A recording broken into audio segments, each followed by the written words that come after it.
an attorney's report, Mr. Bush. Yeah, I've been asked to give a summary, I think, of the status of the Coriel and 1235 cases, and I will not talk about any strategy or executive session matters, but I thought procedurally it would be a good idea to bring the board up to speed and the public. I think that's why, because we've been talking about this case very regularly. The Coriel case was the first lawsuit when in November 2008, the board decided to go, there was a referendum held authorizing the board to conduct a public auction to sell the property. The auction was held in January 2009, and Mr. Coriel was the plaintiff who sued to prevent the public auction from being enforced. A trial was held in front of Judge Martin. Judge Martin decided that the auction, because of ARP's initial and earlier obtaining of zoning from the village, was in a superior position from any other potential purchasers or bidders.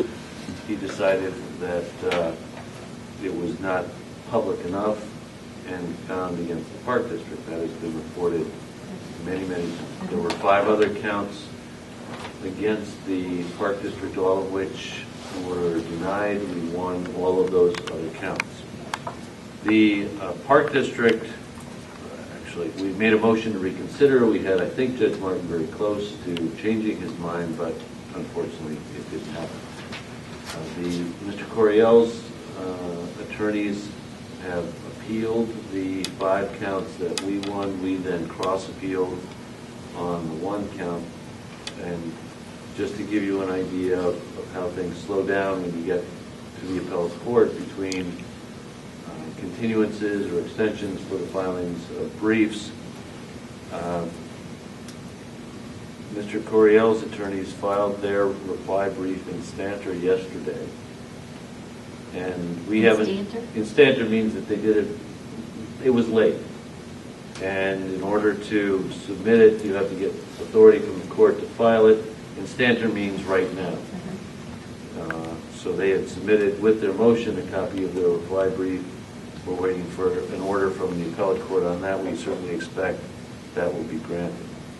Actually, it was granted yesterday. We now have until December 29th to file our reply in support of our cross appeal.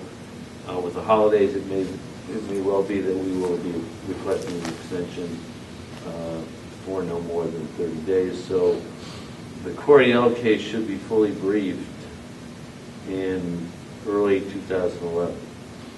Then the appellate court will decide whether to grant any oral argument on that case, and whether or not they do, a decision can be expected anywhere from 3 months to an indefinite period of time after that. In the meantime, and I'll come back to that a little bit later, in the meantime, the board decided to pursue an alternate means of selling the property, that being under... I think you'd give us a summary, a quicker summary, as we understand. I know, but no, this is me you're talking. Okay. This is as summary as I get. So the alternate plan, I'm appreciating this a little bit. Okay. Yes, the alternate process that was decided upon by the Park Board was to pursue under the Park District Commissioners Land Sale Act authorization from court to sell land less than 3 acres. We had tried this procedure originally, and Judge Susan Fox Gillis had denied, finding that the land that was being sold at that time was more than 3 acres. We filed a new application in front of the court, and there were objections filed by a number of people, but they were grouped under the name Friends of the Park. A trial, after many efforts to try and settle that, and discussions back and forth, the trial of that case was held before Judge Gillis over a week's time in September 2010. I think that's when it was.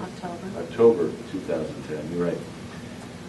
Where Judge Gillis found that the Park District was granted authority to sell less than 3 acres of Gordon Park to anyone interested for a price to be determined by the average of 3 MAI appraisals.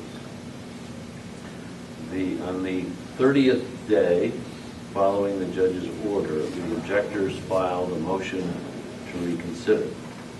Their brief was filed, and what we found was that they left out a page. They gave us 2 page 15s and no page 16. And so they're What did they sending, give to the court? I presume, the same thing. Okay. So they sent us page 16, and we're getting an extra 3 days to respond. We had a status hearing on this a couple of weeks ago. Our brief is due on January 10th. No, I'm sorry, is due Friday, so it'll be due next week. Their reply is due January 10th. We have a hearing date set for January 20th on the motion to reconsider. I'll stop there. That's a summary of when things are due and where we're at on both cases. We have been granted leave to sell the property. There's nothing preventing us from going ahead and doing so. That's it. Okay.